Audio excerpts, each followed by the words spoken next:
Good morning. It is Monday, October 3rd, 2022, and this is DC Signal to Noise. Since we last talked, again, the most active week of harvest so far this year just wrapped up. Hurricane Ian just devastated millions in Florida. U.S. equities reflected increasing concerns about recession here in the U.S. and around the world. Okay, I think I got the game count right on it now, Jim. The Yankees, Aaron Judge sits on 61 home runs with 4 games left against the Rangers before the playoffs start. I got to throw this in here at the end of the year. The Cubs have won 7 in a row. They've won 11 of their last 12 games, Jim. I've seen a couple. They're kind of fun to watch. Yeah, I think the Nationals actually won 2 in a row, but it's hard, Chip, losing over 100 games a year. Oh, it is. I think it's harder to lose 100 than win 100. Then win 100. You almost got to try at it. Yeah. That's for sure. A couple of more serious ones here. Russia has annexed 4 regions of Ukraine, and Congress passed the stopgap spending measure to keep the federal government running. Good morning. I'm AgriTalk host Chip Flory, and that is Pro Farmer Policy Analyst Jim Wiesemeyer. Jim, everything okay, buddy? Sure. 2 more days, and I get my iPhone 14 Pro Max, so I'm happy. You are very excited. Yeah. And I got my recent Android phone. See the little one? I'm back to this one. The flip. Very okay, cool. You got to have more than one. I'm a nerd. No, I got to keep track of Android. You've always been a nerd when it comes to that. There's no question about it. Okay, let's start with the continuing resolution. Kind of run it down for us. What's in it? What's not? Well, what's not in it is any thing regarding what sometimes centrist Senator Joe Manchin wanted on permitting. And what's not in it is more COVID aid funding. What is in it is, I think, a little over $13 billion for Ukraine, both financial and military assistance, weapons, if you will, and some disaster aid, but not agriculture disaster aid, Chip. That's going to come in the lame duck session after November 8th elections. Bottom line, government is funded through December 16th. And lawmakers are going to come back to town November 14th. So they'll have a month to chew on after the elections to get an omnibus spending bill through. Okay, so that's going to be the current Congress that comes back in that lame duck session, obviously. Yes. And it could be a Congress that is going to look very different in the next session. How is that dynamic going to affect the negotiations around this? It could. We have to see the results. Now, if the Republicans do better than some of the prognosticators say, they could dig in their heels, and vice versa, Chip. If the Democrats surprisingly hold both camps, well, we could have a Donnybrook in that lame duck session. Absolutely. That's one of those thoughts that I had yesterday driving down the road, was just like, now wait a minute, boy, when we get to the spending bill, it's going to be an interesting conversation either way, I think. Yeah. So let's see, I've got some notes on it. Anything else in that CR that really caught your attention? The disaster aid. Mandatory livestock price report is extended through the 16th, just like the funding is, Jim, right, through December 16th. I don't know why they just don't extend it for 5 years and be done with it. It's just silly stuff. Yeah, exactly. An additional $1 billion for a program that helps low-income households heat their homes. That's the heating one, and that. You wonder why that section of the country doesn't go to a different way of heating. Yeah, I've always wondered about that. Yeah. Well, it's because it might cost more to make the change than what they've got as things are. So, Well, with the wave an executive order, you can help pay for that, right? well, that's right. Yeah, that's exactly right.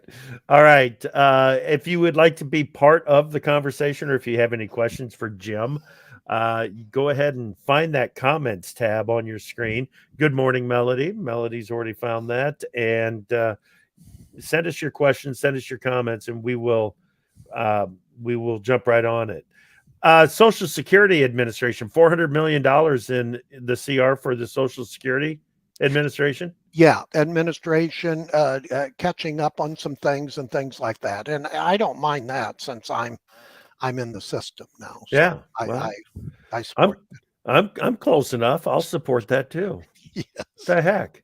Yes. So, okay, we had big reports last week. The quarterly grain stocks report, of course, was one of the biggest, but the small grain summary came into play on the major surprise factor. There's no question about it because of that big change on acres. Jim, what'd you learn about it? Well, on the wheat, you mean? Yeah. Yeah, 128 million bushels less production, and I think every class of wheat, Chip, went down. And ironically, as you told me over the weekend, is what's shocking is that they took that much of the wheat crop, and the average trade guest still nailed the SEP1 wheat stocks. Right. How does that happen? It shouldn't. No, but I did check with Lance Honig at NAS, and he said it was the largest change for winter wheat production from August to final, both in absolute and percentage terms. And that's big. Yeah, on acres. Yes. Yeah. Yeah, well, and it could be on crop size too. I asked him on crop size. Oh, okay. Yeah, because Farmer World Board member Paul Myers, you know him, Yeah. and he was a consultant later on after he left USDA. He called me over the weekend. He said, Jim, that has to be the biggest percentage. Yeah. So Paul's really good with those numbers, even though he's retired. That jumped out at him. Right. Right. Yeah, and well, it jumped out at a lot of us, no question about it. And then, of course, the corn and corn. soybeans were also surprises. And so here's the three major crops, and you had surprises on each one of them. Right. So the corn was a combination of a downside revision to the 2021 crop. They took some acres off, they took some yield out. But then the usage was also higher than what was anticipated in the fourth quarter of the 2021-22 marketing year. So we end up with that with grain stocks well below trade expectations. And then they added 30 million bushels to the 2021 bean crop, and grain stocks, September 1 bean stocks came in about 30 million bushels above the average trade guess. So yeah, some of these changes were really difficult to anticipate. Well, I never understand soybean changes to that degree because, Chip, as you well know, we have data checks on that. Yeah.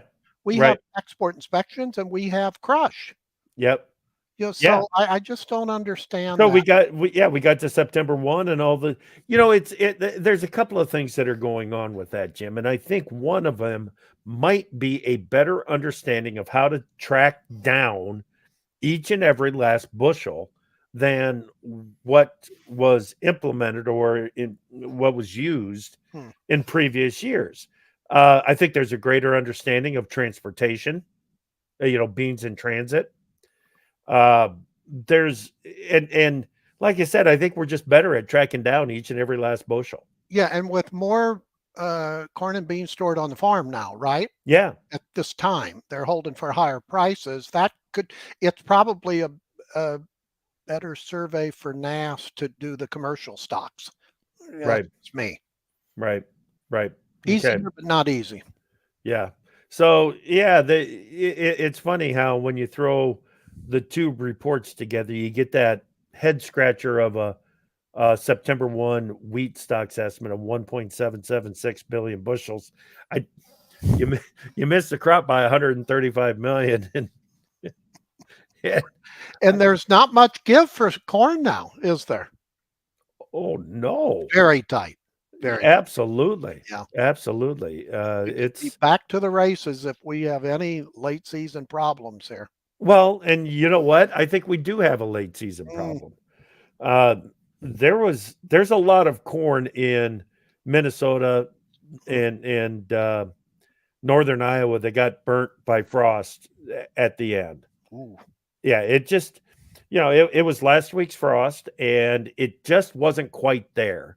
And it ended the growing season for it because you you can see the low-lying areas in fields as you get up into some of the hills in northeast Iowa. You can see those low-lying areas and the corn looks a lot different than it does up on top of the hill. I have a So, lot of good Minnesota corn people who watch this program. Email me, you yeah. Minnesota corn producers. Let me know. Yeah, good, good.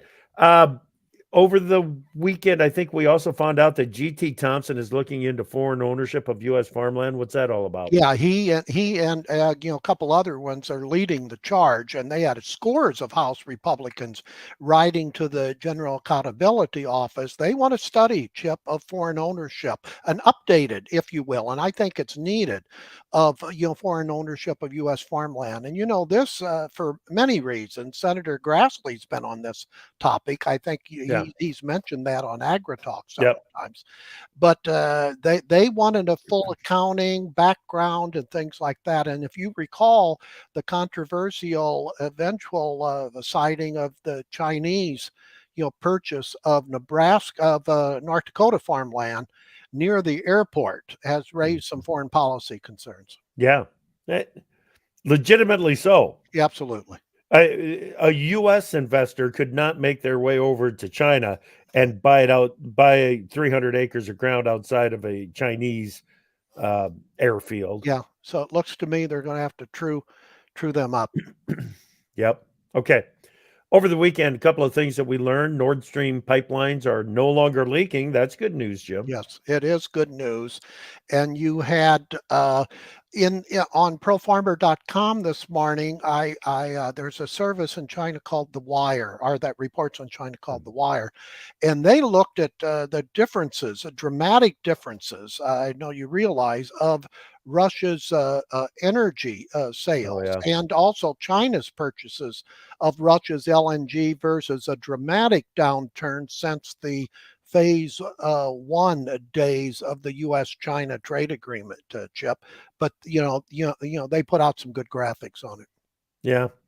Yeah. And you just wonder how much Russian energy is making it out to the rest of the world through, it shows up in China and then ends up in Europe. Cross-selling. Yeah, the cross selling. Well, but Putin's also worried. He's got a lot of worries, but he's also worried about his wheat exports. It broke. Reuters yeah. had a story that they're starting to finance their Yeah. exports. So that's a big change, Chip. That tells me he's worried about foreign exchange, even though And revenue. Yeah. He's just worried revenue. about where's the money going to come from now. Yeah. Absolutely. Even though he had built up a lot of foreign capital, he's eating through it. He's in a corner, and that's Yeah. why the concern has actually increased on the nuclear weapons. Right. Right. Okay. Uh, let's stay on the fuel side of things here for just a moment because senior Biden administration officials pressed executives for some of the largest U.S. gasoline producers to curtail overseas sales. Yes, They're there it trying to is. they're trying to blame the storms, but there's more to it than that. Oh, Exxon. I mean, I didn't Yeah. have time this morning to go into some of the Exxon Mobil statements to them, but boy, they put a line in the sand on that one, saying, "Don't you do this?" And agriculture has a lot of focus on this one, Chip, because if they do that, can they come around in a very Exactly. very tight year and put a suspension on say for example U.S. corn exports? I just think this is an important item to watch. It is. It's exceptionally important to watch. Um, this is this is the kind of interference that has multiple levels of unintended consequences. Well, the pressure is going to rise here because, again, over the weekend, Wall Street Journal and others reported that OPEC Plus is meeting this Wednesday, and some reports say that they're going to cut production over 1 million barrels. And that's going to ratchet. You had crude, both Brent, the international market, and WTI, the domestic market, surge. What, about 4%? Today. I haven't looked at prices lately. Yeah. Okay. Yeah, this is. Oh yeah, we're up. Whoa, we're up almost 6% in WTI crude and a little over 5% in Brent. So we're off to the races, Chip. We're almost at $90 Brent crude and a little over $84. WTI. Yeah. Yeah. Well, Yeah. These are market moving issues. Right. November crude oil's up 470.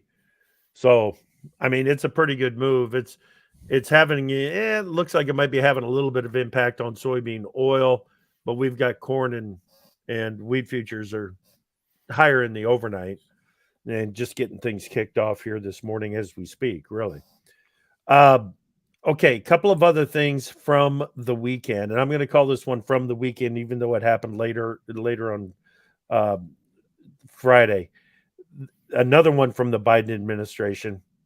Considering the Cold War era law for clean energy to encourage domestic production of clean energy technology, solar panels, transformers, hydrogen fuel cells.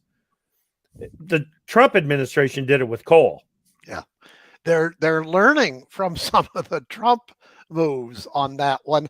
That goes out with their number one issue: emphasize everything but crude oil. Yeah, that's really their rule. That's it. Here's the problem. You don't dig faster. Okay, you cannot dig faster and find more solar panels, transformers, and hydrogen fuel cells. Yeah. All right. That's why it worked for coal production. You move in more stuff that's already available, you dig faster, and you make more. The first thing that has to be done to get more of the clean energy isn't even clear, Jim. No. Do you mine more of the metals that are needed, or do you build more factories, or what? Yeah. How do you use this to increase clean energy production? I don't understand.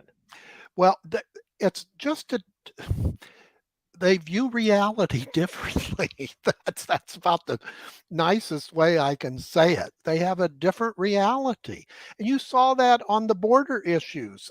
In a Friday press event, House Speaker Nancy Pelosi, Democrat from California, said, we need those immigrants to pick the farm products. I mean, wow. Dude, some of the things that are said now, there's just a double standard. That's all there is to it. Because if one side says it, the press just tears them apart. Yeah. If the other side says it, it's ignored. Most of the press. Yes. Yeah, it just seems to be ignored. From Eric, Jim, just news a couple of hours ago, Nordstream 2 start to flow again. Swedish news, no explanation. Well, I don't know about, I know we reported that there's no longer leaking of the either 3 or 4 instances, but I'd have to dig deeper as to far as what they did to stop it, Right. But they've been working on it. we will definitely get on that right away, Eric. About the reason how they did it, I guess. Right. He wants to know. Yeah, Eric. Yeah. Yep. Okay. Take us to the UK, Jim. The UK, my headline was you in brackets, you turned, but I put the K in between. Yep. You talk about a fast development of throwing out a bombshell policy move to lower the taxes on the high earners in the UK, and that did not go well, and they pulled it back. So you had the British pound reversed a little bit, not that dramatically. And the Conservatives in the UK are having meetings this week, Chip. So that forced the issue, I think. Okay. She has been pummeled where some of them already won another prime minister election. So it was right or wrong. I mean, I think her theory was right, but it was the right timing, the wrong timing. Right. You just don't go that fast out of the chute. Talk about hit the ground running. She fumbled. Yeah, no doubt. No doubt. Real quick, let's take this one from Melody, because then I want to get to the week ahead. South America and Australia both having spring weather issues. Reliance on either to make up U.S. shortfalls is iffy at best. You can't have a shortfall anywhere in the world right now and be comfortable with what it does to grain stocks, corn, soybeans, wheat. Yes. And you know you're in trouble, Chip, if they ever have USDA Secretary Tom Vilsack on the Sunday news programs. That's when it will have gotten to peak concern. I think it's going to come, but I'm telling you, the very sensitive issues. And that's why I think farmers are holding. You know, they've had pretty good levels to sell, but more than a few are holding for just this possibility. Okay. As long as you brought up Secretary Vilsack, we've got him scheduled to be on the show live tomorrow, Tuesday, at 10:15. Big Apple Joe Stackler, producer of AgriTalk and of Signal to Noise, we are going to be in Madison at the World Dairy Expo. Vilsack will not be there. He'll be on the phone, but we'll still be able to have the conversation live while we're up there. Absolutely. Yeah. Well, he knows his dairy stuff. Oh, yeah. Yeah. We were going to record it, and after we told him that we were going to be at the World Dairy Expo, he says, "You know what? I think I can do that live." So, good on him. Good on him. Exactly. I think he probably wants to give a live shout out to everyone that is there, and we'll be in the DMI booth, by the way. Okay. So if you're going to be at the World Dairy Expo in Madison tomorrow, stop by the booth. Love to see you. Okay, let's jump over to what's happening this week, and as I look. Friday's the big one with the jobs report, Chip. Okay. That's the big one. That's the bottom line right there. Well, no, there's other things. Yeah. Today is big. Today starts it off pretty strong. The Supreme Court begins their new session, and front and center is the challenge for the wetlands relative to the Clean Water Act, and we're talking WOTUS. And most observers are thinking they're going to narrow that definition, which, if so, that would be a win for the U.S. ag sector. So, this goes back to a ruling that was made earlier this year, right? June. Where basically they said, listen, White House administration of any era, stop making up rules and let Congress do it. Is that what this is based on? Part of it. That's part of it. But it's really looking at they overreached on in this particular case where it was the Idaho couple, and they've taken on the administration before, Chip. So it's an interesting issue, but. And EPA is holding off in abeyance. They'll complement whatever the Supreme Court is going to rule. That's what they've been saying for months. Right. Well, we're going to see. Right. Okay. But this maybe nothing's ever settled in this town, but I think it'll go a big way to settling the wetlands issue. Okay. Good. But the other one Aggies are watching for is later this month with the challenge to California's Proposition 12 relative to the hog production. And I covered it a lot in our Sunday, the week ahead, for background. And that's going to be big, Chip, because if the Supreme Court doesn't halt that Proposition 12, the activists in California and other states are going to use that as a template to come at agriculture and other industries. So it's big. It is big. Yeah. And how this goes, the Prop 12 at the Supreme Court level is going to um, have a big impact on how the Q3, the question 3 out of Massachusetts, it's handled as well. Same thing. Yeah. Absolutely. There should be all halted until this one. So it's Right. look at the National Pork Producers and the Farm Bureau's brief. I think they've done a very good job of putting facts in there. Yep. So we're going to see a little tidbit for you. I know I told you. I delved into this with a graphic using artificial intelligence over the weekend, Chip. It's unbelievable. All you have to type in is a hog voting in an election, and it creates a graphic for you in 30 seconds.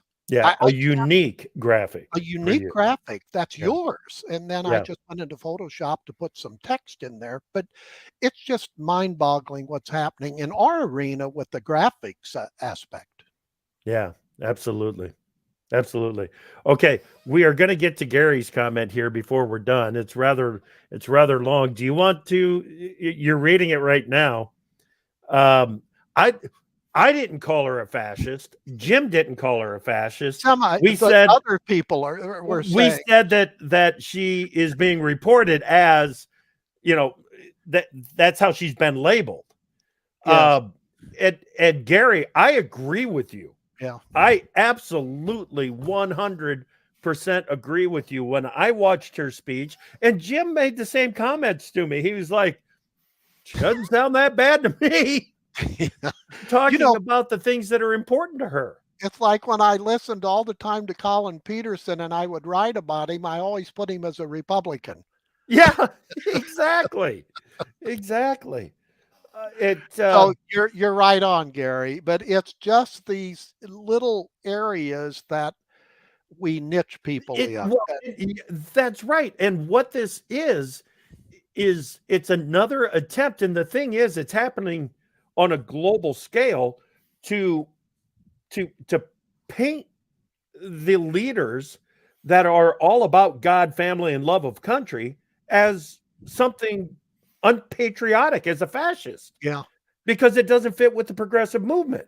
And I know early on, I saw some reporting that she was very close to Putin, and I had to revise because the more I checked into her, she was in favor of Ukraine in the war.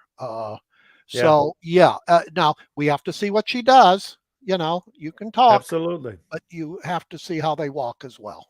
Yeah, but no, that's good, Gary. I'm glad that you brought that up. It was worth another go back to that. Real quick on Ukraine, Jim. The government, Ukraine is going to apply for NATO. Yeah, there's going to be a lot of hurdles. I just don't see that happening, if it does, anytime soon, Chip. But that was a finger pointing back at Putin. Right. And the big reason that NATO probably would say no at this point is because then all of a sudden the NATO countries are at war. That would be the last straw for if there is any. Well, they'd be obligated. Yes. Oh, yeah. And for Putin as well. Yeah. You just don't go too far too fast. Yep. I can't believe that we are in the final days of the baseball season, and I'm going to be more interested in watching American League than National League. Because for the Yankees, you mean? Yeah, for Judge. Yeah. Well, yeah, but I watched. They had a great series, Atlanta and New York Mets. Or Atlanta, because I just don't like anything New York. But even though Scherzer's on the team and he lost, the Atlanta took it to them. They won 3 games. So the Mets succumbed. So it looks like Atlanta's going to win the division again. Yeah, again, no doubt about it. And my Cardinals had a great opportunity with Pujols. My Cardinals. Listen, I have to go to a team that wins because look at what Washington is doing with both the whatever they call the Redskins now, Commanders or Commanders and Nationals. I mean, we deserve better than that. I love it. All right. Today on AgriTalk, we've got Machinery Pete and Chris Edgington from the National Corn Growers Association. That is at 10:06 Central. This afternoon, Jared Creed from JC Marketing at 2:06 Central. I hope to have you join us for both hours of AgriTalk today. Have a great week, everybody. Keep watching for those signals.